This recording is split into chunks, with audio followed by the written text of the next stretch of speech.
As you take your metaphorical chisel in hand and set about discovering and creating the various qualities of character within yourself, you're going to need this one perhaps more than all the others. Since ancient times, philosophers have seen it as the basis of all real achievement. This is the quality of courage. There's a book that tells the stories of all the winners of the Congressional Medal of Honor. It's a book that will bring tears to your eyes. It's one of the most powerful documents ever written. One American after another who put aside all thought of safety and faced down death in the service of this country. And more often than not, it's been in order to save other Americans rather than to defeat an enemy. When you read of their exploits, you realize that these were people who simply lost their fear of death in order to do what had to be done. Yes, those Medal of Honor winners were courageous individuals, but by itself, is overcoming the fear of death necessarily an expression of courage? I don't doubt that there are many people in this country who break the law and aren't afraid to die in the process, but I wouldn't call them courageous. And there are people who do deliberately foolhardy things with their cars that jeopardize their own lives and the lives of others, but they aren't courageous people. In fact, a hungry donkey will keep eating until his stomach bursts, even if you hit him with a stick trying to make him stop. He's overcome his fear all right, but he's obviously not courageous. We might not be able to precisely define it, but we intuitively sense that there are some differences between acts of rashness and the accomplishments of those winners of the Congressional Medal of Honor. Let me sum up in a couple of sentences what those differences reveal about the true nature of courage. I can't put it any better than the Greek philosopher Aristotle did more than 2,000 years ago. A truly courageous person is not someone who never feels fear, but who fears the right thing at the right time in the right way. What exactly does that mean? What does it mean to fear the right thing in the right way at the right time? To find the answer, let's look at some specific sources of fear that many individuals are facing right now. First, a great many people today are afraid of what might happen to them financially. And it's certainly true that great changes are taking place in the economy that will have a direct impact on the lives of millions of people. I've heard it said that a corporation that employs 10,000 men and women today may only need 1/5 that many within 10 years. Over the last 50 years, whole sections of our society have learned to identify with the corporation that employed them.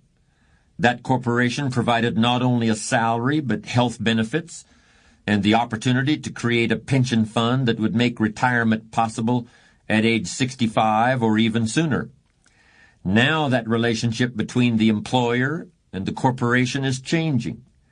Much of the work that used to be done by domestic workers can now be done more cheaply overseas, and companies are taking advantage of that, perhaps out of necessity, perhaps simply to fatten the bottom line. In any case, the fear of losing one's job has now reached a segment of the white-collar workforce that's never been faced with it in quite this way. What else are we afraid of? Many people are concerned about their health. They're afraid that they'll get sick because they're not getting enough exercise, or because they're eating the wrong things, or because of chemicals in the air or in their food or water. In fact, I think people today are even more frightened of these things than they were in the past, when epidemics of disease and poor sanitation were everywhere. And with regard to their health, people are also afraid of the expenses that might result if they were to become sick or disabled, or the expenses they might have to bear if this were to happen to a parent or a family member. So financial fears and health-related fears are two of our major concerns. But the third thing that I sense really scares people today is a bit less easy to categorize. It's kind of a general feeling that things aren't as good as they used to be, that there's been a loss of control at some basic level of our society. There's a sense that one earthquake after another, some large and obvious, some smaller and almost imperceptible, have accumulated to shift the foundations of society, and it's going to keep on shifting toward a result that's anything but good. Now, keeping in mind our idea that a courageous person is not someone who never feels fear, but who fears the right thing at the right time in the right way, let's ask ourselves if these fears really fit that definition. I think if we look a little deeper, we'll see that what really scares people about these situations is the sense that they're going to be helpless, that all their trust was placed in somebody or something, and now they've been let down and they can't do anything. They're helpless. But remember, you're never really helpless. And the sense that you are helpless, or that you might be if certain things were to happen, is something we really ought to be afraid of, and that we should refuse to accept. You're never just a victim of circumstances. No matter what happens, you're never without options that can get you back on track. It takes courage to recognize that, because it means accepting responsibility for your own future.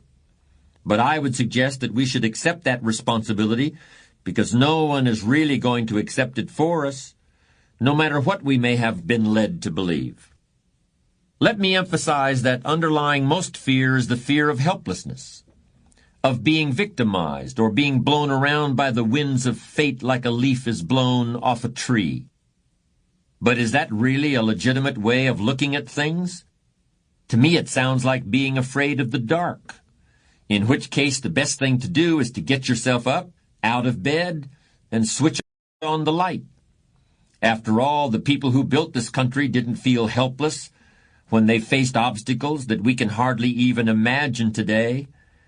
I'm not saying we should all just gather around the campfire and tell stories about George Washington, but we should realize that every generation has faced insecurities and lived with them and triumphed over them. It's only in the past 50 years or so people have come to expect a life without real tough times and real difficulties. But adversity isn't something to fear. It's something to expect, something to prepare for, and something to overcome.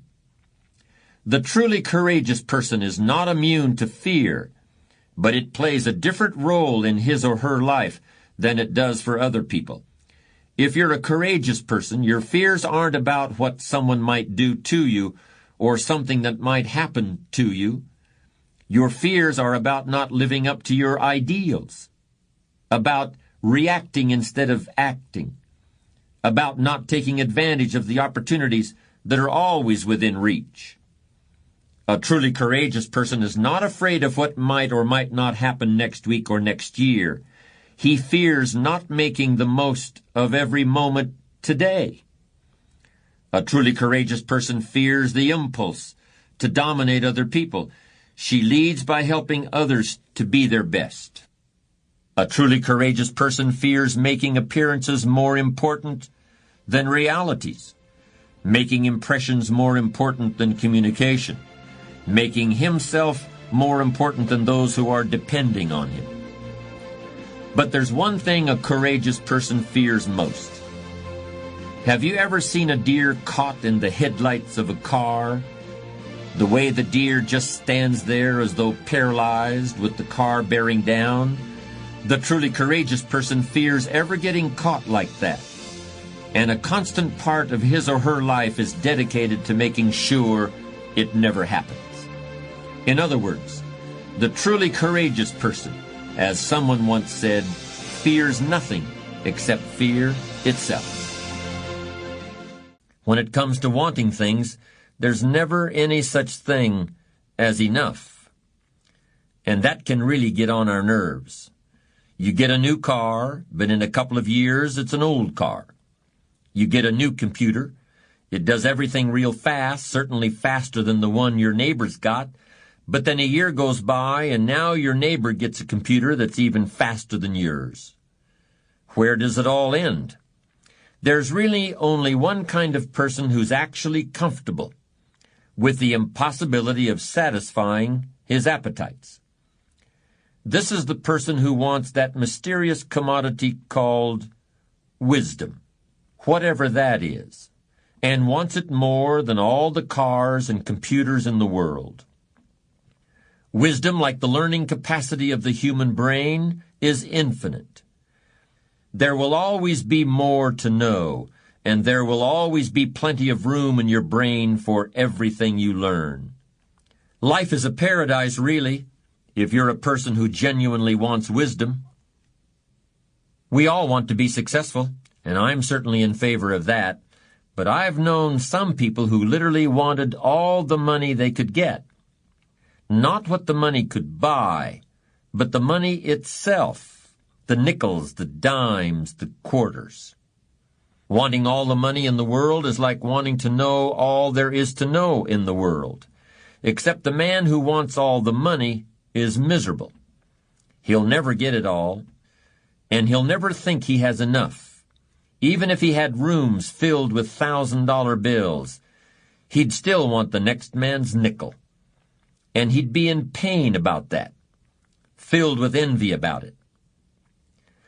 The man who wants wisdom also wants to look back over his shoulder at the other guy, but he just wants to see what the other guy is reading. And if the other guy is reading a book he hasn't read yet, he's actually happy about it. He looks forward to reading it himself. The acquisition of wisdom is not what all the mathematicians call a zero-sum game. You don't have to give up something in order for me to have it. You can give me your wisdom and now I'll have it, but you still have it too. When one person shares wisdom with another, neither person is diminished. In fact, both are made wiser. Giving and taking is such a basic experience for most of us, but the whole concept of giving and taking doesn't really apply to wisdom. There's no giving and taking, there's only sharing. Wisdom is a unique commodity, if indeed it can even be called a commodity. Unlike the other things people hunger for, wisdom is very hard to visualize. We could imagine rooms full of money, but how can you picture a room full of wisdom? Books aren't wisdom. They're just pieces of paper bound together. Books can help create wisdom in people's mind, but if you look inside their heads, you won't find any wisdom there. So what is it anyway? To most people, wisdom seems like something in a distant country, as if it were on a tropical island somewhere. Few people, if any, have ever seen it, but it's something that everybody's heard reports about. But almost everybody believes wisdom exists, even if they've never seen it. In that sense, wisdom is almost like God, except it isn't a divine quality, it's a human quality, a very rare, very precious human quality. Ask anybody and they will probably tell you that there is such a thing as wisdom. Furthermore, that person will also tell you that he or she hopes someday to become wise. Ask the same person how to become wise, how to get wisdom, and if that person has some wisdom in him, he probably will just smile or nod or tell you to live and look around you and think about what you see and hear. There was once a man who was a great investment banker, one of the foremost in the world in his profession. He was born in poverty in Europe, was completely self-taught, and had used brains and guts to make a tremendous fortune. Many listened in fascination to this man telling the story of his life, and then would say, "Sir, you should write a book that would sum up all you've learned about the world and about how to succeed in it." But this great international investment banker just looked and smiled. He said, "Well, I suppose I could do that. But it wouldn't really be much of a book. In fact, I could tell you everything I know in just 15 or 20 minutes. everything I've come to understand over the course of a lifetime. But what good would it do? These aren't things you can just hear about from someone else or read in a book. Until you've discovered them for yourself, they're just words, just puffs of air or drops of ink on a page. You've got to live in order to learn what I've learned. You've got to arrive at these truths the way you arrive at your destination after a long journey, with that same sense of fulfillment and joy. It's ironic, isn't it? Wisdom is not a thing you can buy, or a course you can take in school, or a degree you can earn. Yet every parent wants his children to attend good schools, and rightfully so. Wisdom is not really something you can get from another person, yet you can gain some wisdom from everyone you meet. Wisdom is something a wise man always feels he needs more of. Yet the true sources of wisdom lie nowhere but within ourselves. There are plenty of people who are too smart for their own good, people who are filled to overflowing with facts and technical knowledge, but who are sadly lacking in human understanding and common sense. We've all met people like that. They score high on all the tests. They get perfect grades in school. They win all the prizes. They often get paid very well to practice their skills, to build things, and write computer programs, and carry on lawsuits, and manage other people's affairs. But go home with one of these whizzes. Look at their lives outside of work, if they have a life outside their work, and you'll find that all sorts of things that regular people know, like the difference between right and wrong, and what's fair, and how to give happiness, and what life is worth, that they haven't even thought about. What's that got to do with me, the smart one asks. What is this thing you call common sense? What is this stuff you call human wisdom? What is this thing you call strong character? I've seen people who have everything you could possibly want, every object you could dream of, everything you can drive down the street or sail on the ocean or fly through the air. But on the inside, where the real person lives, they're broke. They haven't got anything. They haven't got a clue. The Bible tells us that King Solomon was the wisest man in the whole world. But he was not only the wisest, he was also the richest man in the world. Kings and queens came from all over the world to get Solomon's advice and to admire his riches. In fact, legend has it that Solomon had wives from every nation on earth. And there's no report of any marital disharmony. Not one divorce. Was this a wise man or what? The Bible tells us that when Solomon was just a young man living in the court of King David his father, God told him he would grant him one wish. You know what he wished for? He didn't wish for a kingdom. He didn't wish for great power. He didn't wish for good looks or unlimited pleasure or long life or love or fame or security. Solomon asked God to grant him wisdom. And because he asked for wisdom and none of the other things, God gave him everything else too. The most important difference between you and me and Solomon isn't where or when we were born, or the privileges we have or don't. The difference isn't in our names or our bank accounts, or the positions we hold in life. The difference is Solomon got wisdom by asking God for it. The rest of us must look around us for wisdom, and look for it in everything we read and in everything we do and in everyone we meet. And most of all, we must look for it in ourselves, perhaps more than any other element of strong character. Wisdom is a quality that we must earn and learn on our own. Yes, wisdom is a unique component of character.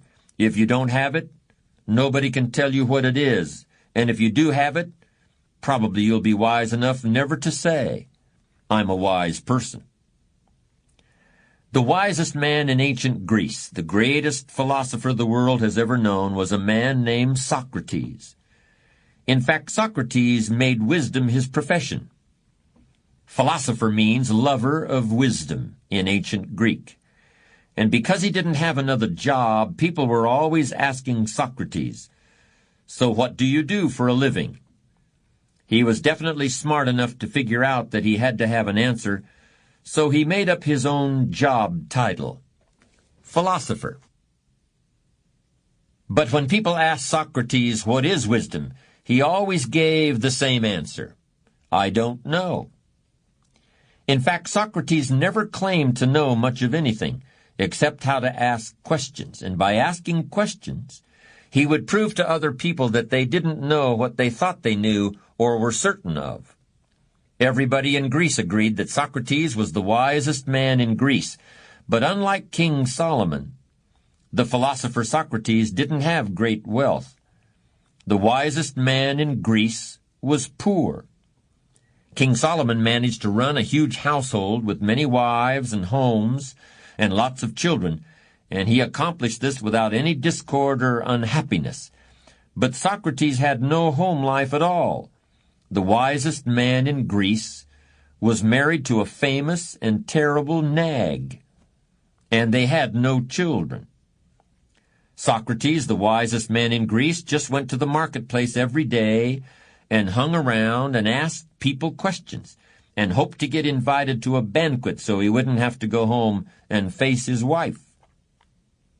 King Solomon was honored by all the great leaders of his time, but Socrates, the wisest man in Greece, didn't even have any support among the powerful people in his own country. Their sons would go to Socrates and learn what they could from the philosopher, but the powerful families of Athens, the Greek city where Socrates lived, got tired of Socrates' questions. They grew exasperated with the way he was teaching the youth of Greece that nobody knows anything for sure. So they accused the wisest man in Greece of corrupting their children. Instead of honoring the greatest philosopher who ever lived, the Athenians sentenced Socrates to death, unless he would take back what he taught, unless he would apologize. But Socrates didn't take it back. He didn't apologize. Socrates cheerfully drank down a cup of poison and just sat there calmly saying goodbye to his few faithful students, asking questions the whole time. Solomon and Socrates, two very wise men, but two very different destinies. Great wisdom is no guarantee of anything, but to those who really care about it, wisdom is its own reward. Socrates could have avoided prosecution as a criminal if he had just admitted he was wrong. And you could make a case that agreeing to be executed when you could avoid it by just saying a few words is not very wise, perhaps not even smart. And you'd be right if it were you or me in that position. But it was the right thing to do for Socrates, because Socrates really knew who he was, and he knew that what gave his life meaning and made it worth living was just this manner he had of asking questions and trying to answer them honestly. After all, what would the rest of your life be like if you were to suddenly become dishonest to yourself? After dedicating yourself so long to honesty and wisdom. Socrates knew who he was and what his life meant, and he understood that even one bit of lip service in his last moments would undo all the good and meaningful questions he'd been asking for more than 70 years. Is that wisdom, you may ask once again? And again I would answer with a question. Like Socrates, wisdom for whom? For you and I, or for the wisest man in Greece? What might be wisdom for you and I, who possibly could live quite happily despite knowing that we had compromised our beliefs, would not be wisdom for someone who had totally dedicated himself to seeking the truth. Know thyself was Socrates' motto. He knew himself well enough to realize that he had to drink that cup of poison, and his character was strong enough so that he was actually able to do it.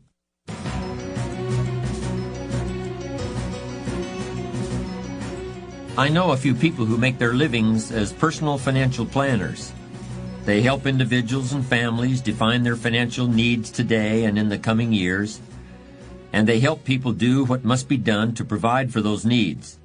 Any good personal financial planner will tell you that most people are insufficiently prepared for retirement. And I would add that this lack of preparedness is not limited to the financial sphere. Because for a mature human being, there has got to be some higher value or higher truth than just staying on in life, just catching a few more gasps of air, or even having a large enough retirement income so you can spend your final years on the golf course. In my work, I've talked a lot about what conclusions you should draw if you're not wealthy by the time you're 50 or 60 years of age. How it's an indication of poor planning or poor self-management. But if you're 50 or 60 and you haven't really thought about what more there is, or who you are, and why you're here, and what your life means, well, you just haven't provided for your old age. Don't worry about a financial planner.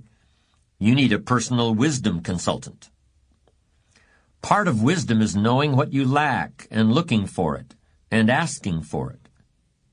Another part of wisdom is knowing, at the same time as you ask, that there are no final answers. There are always more questions. There are always more things and people you don't now know and haven't yet heard of or seen. So you may have that retirement package. You may have the medical benefits, the pension, the Sunbelt home, and a steady income you can live on. What good is it if you're isolated? And I don't mean just physically alone. I mean isolated from a real sense of connection with what's come before and with what lies ahead. It's here that wisdom provides very real, very practical benefits. It's wisdom that provides a sense of life's value and assurance that all the effort has been worthwhile. There's no question that we must take care of our material needs, but a fulfilled life requires meaning as well as substance. Wisdom is the fruit of experience. Experience is something everyone gets if they live long enough, but not everyone knows what to do with it. Wisdom comes from seeing the world and the people in it, and from noticing patterns and connections, and from using what other people let you see of themselves in order to understand your own self. I can hear somebody saying, "Wait a minute, you've spent a lot of time saying that nobody knows what wisdom is, and now you're giving a detailed description of it." Well, I'm not saying I know what wisdom is. I'm just saying I know where it comes from. I know what it takes to get it. In fact, I've never met a person who actually said, "I know what wisdom is." About as close as I'll ever come to say that is to say that I know what the opposite of a wise person is. The opposite of a wise person is a fool. And a fool usually gets treated like a fool, sooner or later.